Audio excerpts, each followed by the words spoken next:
तो एक तरफ जहां भीषण गर्मी पड़ रही है और इसका असर लोगों पर भी पड़ रहा है, जो राहगीर हैं उनके लिए प्याऊ और नल की व्यवस्था वहां पर की गई थी ताकि पीने का पानी उनको आसानी से उपलब्ध हो सके।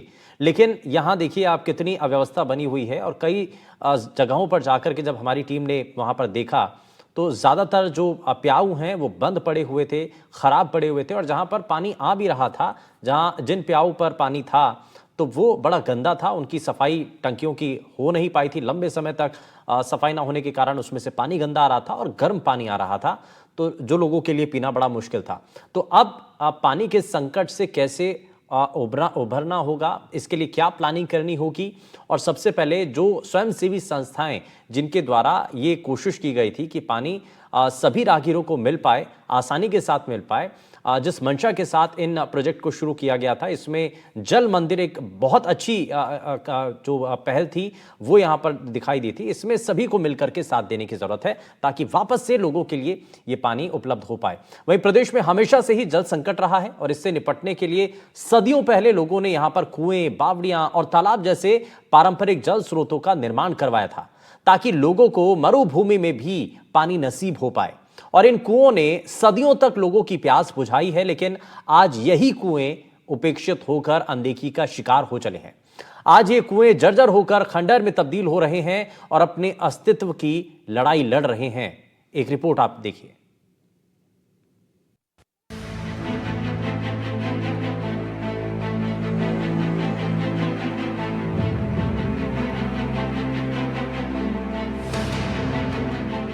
किसी जमाने में कुएं पानी का सबसे बड़ा स्रोत हुआ करते थे। ये पानी के पारंपरिक स्रोत हुआ करते थे जो लोगों की प्यास बुझाया करते थे। इन पनघटों पर लोगों की कतारें लगा करती थी और महिलाएं इन कुओं से पानी भरकर अपने घरों पर ले जाती थी और यही उनकी प्यास बुझाने का सबसे बड़ा माध्यम थे। कुओं की साफ सफाई और शुद्धता का भी पूर्ण ख्याल रखा जाता था और लोग यहाँ किसी भी प्रकार की गंदगी नहीं करते थे। लेकिन बदलते दौर के बाद अब इन कुओं से लोगों ने अपनी नजरें हटा ली है। लोगों ने इन कुओं को उपेक्षित छोड़ दिया है, जिसके बाद अब ये कुएं जर्जर हो चले हैं और अब इनका पानी भी दूषित होने लगा है। एक और सरकार जल संरक्षण का आह्वान कर रही है और पानी की एक एक बूंद बचाने और प्राकृतिक जलाशयों को पुनर्जीवित करने की मुहिम चलाकर लोगों को जागरूक कर रही है। वहीं दूसरी ओर डिडवाना के प्राचीन कुएं उपेक्षा का शिकार हैं। किसी जमाने में लोगों की प्यास बुझाने वाले ये परंपरागत जलाशय रखरखाव और सार संभाल के अभाव में अस्तित्व खोने की कगार पर हैं। किसी जमाने में इन कुओं के पनघट पर लोगों की कतारें लगती थीं और यहीं से पानी खींचकर लोग अपने घरों में ले जाते थे। लेकिन बदलते दौर के साथ लोगों ने इन कुओं से मुंह मोड़ लिया है, जिससे अब ये पनघट सूने हो गए हैं। नगरवासियों की उपेक्षा और प्रशासन की अनदेखी से अब ऐसे कुएं दुर्दशा का शिकार बन रहे हैं। कुएं किसी जमाने में पानी का परंपरागत जल स्रोत हुआ करते थे और डीडवाना में भी जगह जगह पर कुओं का निर्माण करवाया गया था। मैं इस समय जिस कुएं के चबूतरे पर चढ़ रहा हूं, उस कुएं का निर्माण सेठ मगनीराम रामकुमार बांगड़ ने करवाया था, जो आज से लगभग 125 साल पहले निर्मित हुआ था और आज भी ये कुआं अच्छी कंडीशन में मौजूद है। आप देख सकते हैं इस कुएं की जो मुंडेर है वो आज भी अच्छी अवस्था में मौजूद है और कुएं के चारों तरफ आज भी चबूतरा मौजूद है। बदलते दौर के साथ ये जरूर है कि अब इन कुओं को उपेक्षित छोड़ दिया गया है और चारों तरफ झाड़ियां उग गई है, लेकिन कुआं आज भी मौजूद है और इसकी स्थिति आज भी आप अच्छी देख सकते हैं। मैं आपको दिखा दूं, इस कुएं में उतरने के लिए आज भी लोहे की एक सीढ़ी लगी हुई है, जो पानी को साफ करने के लिए लोग जाते थे और पानी को साफ किया करते थे। साथ ही जरूरत पड़ने पर जो पानी खींचा जाता था उसके लिए यहाँ पंप लगा हुआ है। इस पंप के जरिए कुएं से पानी खींचा जाता था, लेकिन बदलते दौर के साथ कुएं की स्थिति खराब हो चुकी है और कुएं का पानी जो है वो गंदा हो चुका है। कुएं में चारों ओर गंदगी पसरी हुई। ऐसे में समझा जा सकता है कि लोगों ने किस कदर इन कुएं से अपनी नजरें फेर ली है और आज कुएं जो कभी पानी का परंपरागत जल स्रोत हुआ करते थे और लोगों की प्यास बुझाया करते थे, वे उपेक्षित हो चले हैं और लोगों की नजरों से ओझल हो चले हैं। डीडवाना के कुओं की किस कदर दुर्दशा की गई है, इसका अंदाजा आप सहज ही लगा सकते हैं। मैं इस समय खड़ा हूँ डीडवाना की कुचामन रोड पर, जहाँ एक प्राचीन कुआं मौजूद है। कुआं आज भी अस्तित्व से जंग लड़ रहा है। कुएं के पनघट आज भी मौजूद है, लेकिन पूरा कुआं जो है वो पूरी तरह से कचरे से अटा हुआ है। अगर आपको कुएं के अंदर का अगर नजारा दिखाना चाहूं तो कुएं को आप देख सकते हैं किस तरह से पूरा कुआं जो है कचरे से भरा हुआ है। कुएं में पानी मौजूद नहीं है, लेकिन पूरी तरह से कचरा पड़ा है, यानी लोगों ने इस कुएं को जो है कचरा पात्र के रूप में इस्तेमाल करना शुरू कर दिया है। इसमें समझा जा सकता है कि लोग खुद किस तरह से अपने कर्तव्य के प्रति लापरवाह हो चुके हैं और खुद लोग ही ऐसे परंपरागत जल स्रोतों को कचरा पात्र के रूप में उपयोग करने लगे हैं। दरअसल डीडवाना शहर में पानी की कमी को देखते हुए मध्यकाल और रियासत काल में कई कुओं का निर्माण करवाया गया था, लेकिन जब से नल के जरिए लोगों के घरों तक पानी पहुंचने लगा, तब से ये कुएं उपेक्षित होने लगे। लोगों के घरों में जब नलकूपों के जरिए पानी पहुंचने लगा, तो लोगों ने इन कुओं से मुंह मोड़ना शुरू कर दिया और प्रशासन ने भी कुओं की देखरेख की बजाय उपेक्षा करनी शुरू कर दी। लगातार अनदेखी के चलते नतीजा ये हुआ कि समय की मार झेलते झेलते ये कुएं अब खंडहर में तब्दील हो रहे हैं। हालात ये हैं कि कई कुएं जीर्ण शीर्ण हो गए हैं। इन कुओं की मुंडेर टूट चुकी है, साथ ही दीवारें और पनघट भी क्षतिग्रस्त हो चुके हैं। मरम्मत के अभाव में कई कुओं की दीवारें टूटकर गिरने लगी हैं और उनके पत्थर दरक कर जमींदोज होने लगे हैं। डीडवाना में पेयजल संकट को दूर करने के लिए किसी जमाने में अनेकों कुओं का निर्माण किया गया था, लेकिन बदलते दौर के साथ इन कुओं की उपेक्षा कर दी गई है और आज वे जर्जर स्थिति में पहुंच चुके हैं।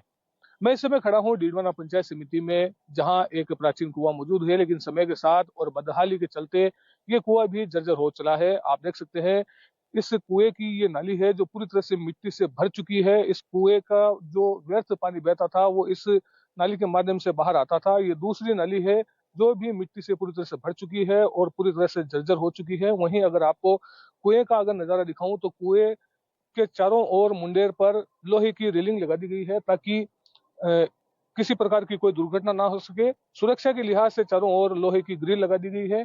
वहीं अगर इसकी सार संभाल की जाए तो आने वाले समय में ऐसे कुएं पेयजल का स्रोत बन सकते हैं। राजस्थान जैसे प्रदेश में पानी का क्या महत्व है, ये हमारे पूर्वज बेहतर जानते थे।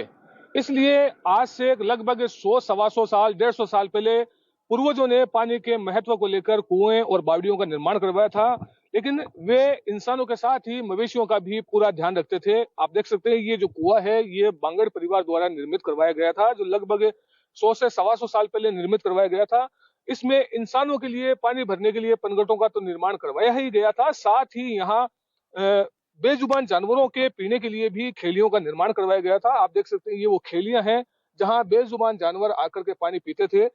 इन खेलियों में पानी की जो व्यवस्था है वो इन पनघटों से जो पानी व्यर्थ बहता था वो इन खेलियों में आता था, जहां से बेजुबान जानवर अपनी प्यास बुझा सकते थे। लेकिन आज ये खेलियां जो है पूरी तरह से खाली पड़ी है, इसमें एक बूंद भी पानी नहीं है। इस कारण जो बेजुबान मवेशी है वह दर दर भटकने को मजबूर है। ऐसे में हमें चाहिए कि बेजुबान जानवरों के लिए भी पानी का प्रबंध करें और इस प्रकार के जो कुएं उपेक्षित हो चुके हैं उनकी भी सार संभाल कर उनका संरक्षण किया जाए। ये कुआं किसी जमाने में लोगों की प्यास बुझाता था, लेकिन आज ये खंडहर हो चुका है। इसके पत्थर दरक चुके हैं, चारों ओर से मुंडेर जो थी वो क्षतिग्रस्त हो चुकी है, मुंडेर के पत्थर निकल चुके हैं। वहीं अगर बात की जाए इस कुएं के पानी की तो कुएं का पानी भी जो है वो बुरी तरह से दूषित हो चुका है। कुएं के पानी में गंदगी पड़ी है, कचरा पड़ा है, तो समझा जा सकता है कि किस तरह से लोग जो है इन परंपरागत जल स्रोतों से लोगों ने मुंह मोड़ लिया है और लोग आज इन तालाबों से दूर हो चुके हैं, कुओं से दूर हो चुके हैं और पूरी तरह से इनसे मुंह मोड़ लिया है। आप इसकी स्थिति को देख करके सहज अनुमान लगा सकते हैं कि किस कदर ये कुआं जो है क्षतिग्रस्त हो चुका है। कुएं की मुंडेर क्षतिग्रस्त है, कुएं की दीवारें भी जो है वो क्षतिग्रस्त हो चुकी है। आगे का जो कुएं की दीवार थी और इसका जो हिस्सा था आगे का वो पूरी तरह से ढह चुका है और मलबे में तब्दील हो चुका है। वहीं कुएं की मुंडेर भी क्षतिग्रस्त हो चुकी है और कुएं का ऊपरी हिस्सा जो है वो पूरी तरह से क्षतिग्रस्त हो चुका है। ऐसे में समझा जा सकता है कि न केवल जनता ने बल्कि प्रशासन और सरकार ने भी ऐसे कुओं को उपेक्षित छोड़ दिया है, जिसके कारण आज ये खंडहर में तब्दील होते जा रहे हैं। सदियों पहले जब नलकूप क्रांति नहीं आई थी, तब ऐसे ही कुएं पानी का सबसे बड़ा साधन हुआ करते थे।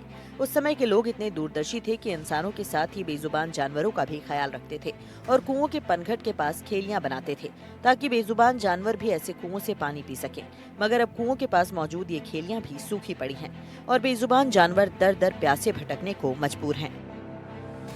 कुओं पर से कोई पानी लाने जाता नहीं है और जाए तो कुओं में पानी मिलता नहीं है। इस स्थिति से नगर को काफी दिक्कत हो रही है, लेकिन इसका समाधान नहीं बचा है। क्यों? कि जब नल से पानी आता है तो लोग कुओं की तरफ नहीं जाते, लेकिन अगर इस तरह से नल की समस्या बढ़ती गई तो कुओं से पानी की जरूरत पड़ेगी और उसके लिए हमें वापस कुओं की तरफ मुड़ना पड़ेगा। ये जो साधन थे, ये साधन आज दर बतर खत्म होते जा रहे हैं। इनका एक रीजन ये है कि जो भौतिकता और विलासिता के कारण लोग बाग घरों में ही नल लगा के बैठ गए, तो कुओं तक कौन जाए। पहला कारण तो ये हुआ। दूसरा कारण ये हुआ कि जो दानदाता थे, जिन लोगों ने इनको बनाया है, उन्होंने इसकी उपेक्षा कर दी। तीसरा, प्रशासन इनकी ओर ध्यान नहीं दे रहा है। अगर ये तीनों चीजें हो जाए तो पुनः हमारे जल स्रोत पुनर्जीवित हो सकते हैं और हमारे जल का साधन हो सकता है। दशकों से उपेक्षा का दंश झेल रहे ये कुएं न केवल खंडहर हो रहे हैं, बल्कि दूषित भी होने लगे हैं। अब आसपास के लोग इन्हीं कुओं में कचरा और गंदगी डालने लगे हैं। कुओं में कचरा जमा होने से उनका पानी दूषित हो चुका है। ज्यादातर कुओं का पानी तल में पहुंच गया है, तो कई कुओं में केवल दलदल बचा है, जबकि कई कुएं पूरी तरह से सूख चुके हैं। प्राचीन कुएं पानी का केवल परंपरागत जल स्रोत ही नहीं थे, बल्कि वे हमारी धरोहरें भी हैं। इन धरोहरों को बचाना हम सबकी जिम्मेदारी है, क्योंकि किसी जमाने में ये जन जन की प्यास बुझाते थे और आज भी अगर इनका संरक्षण किया जाए तो ये फिर से जल संरक्षण के रूप में एक महत्वपूर्ण भूमिका अदा कर सकते हैं।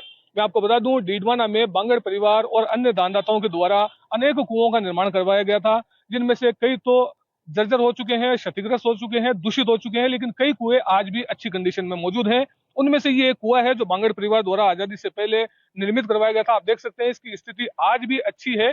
आज भी ये कुआं चालू स्थिति में है। कुएं से आज भी पानी खींचा जाता है और बांगड़ परिवार का जो निवास स्थान है सीताराम बाग, वहां इस पानी की सप्लाई दी जाती है। साथ ही यहाँ पास में गोपाल बाग है, वहां भी पानी की सप्लाई दी जाती है। इसके अलावा आसपास के लोग भी यहाँ से पानी भर करके अपने घरों में ले जाते हैं। लेकिन बदलते दौर के साथ अब जो है स्थितियां बदलने लगी हैं और जो कुएं हैं उनकी तरफ लोगों ने ध्यान देना छोड़ दिया है। लेकिन हमारे साथ मौजूद है इस कुएं की सार संभाल करने वाले नागौरी परिवार के कौशलेंद्र जी नागौरी। हम इनसे बात करते हैं कि किस तरह से वे सार संभाल करते हैं और आज के दौर में इन कुओं की क्या महत्व आवश्यकता है। नागौरी जी, किस तरह से आज भी आप जो है सार संभाल करते हैं इन कुओं की और आज के दौर में क्या आवश्यकता है इनकी? ये कुआं अपने 100 सालों से भी पुराना कुआं है।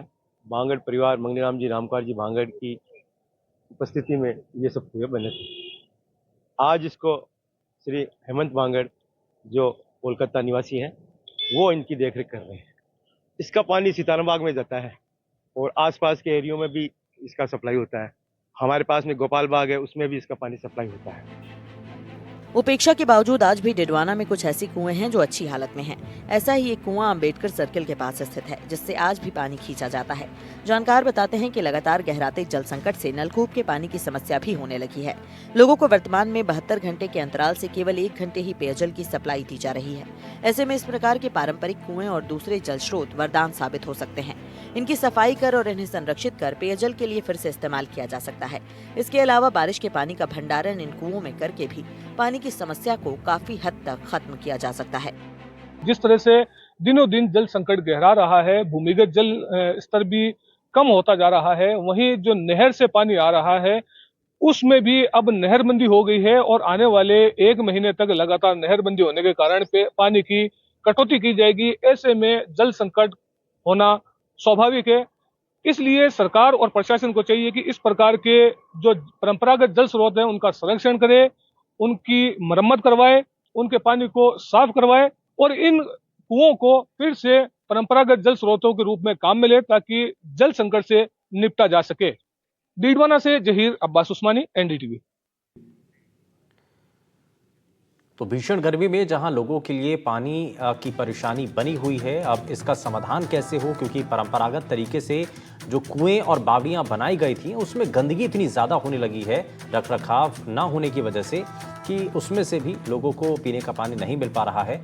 और वहीं जो वैकल्पिक साधन है वो फिलहाल उसका इस्तेमाल नहीं हो पा रहा है, क्योंकि वहाँ पर भी व्यवस्थाएं दिखाई नहीं दे रही हैं, जैसा कि प्याऊ है या जल मंदिर बनाए जाते हैं। तो प्रशासन को, सरकार को चाहिए कि इनको वापस से दुरुस्त किया जाए, सामाजिक संस्थाएं इसमें आगे आकर के सहयोग करें ताकि लोगों के लिए भीषण गर्मी में कुछ हद तक राहत मिल पाए। फिलहाल के लिए बस इतना ही। तमाम बड़ी खबरों को जानने के लिए आप बने रहिए एनडीटीवी राजस्थान के साथ। नमस्कार।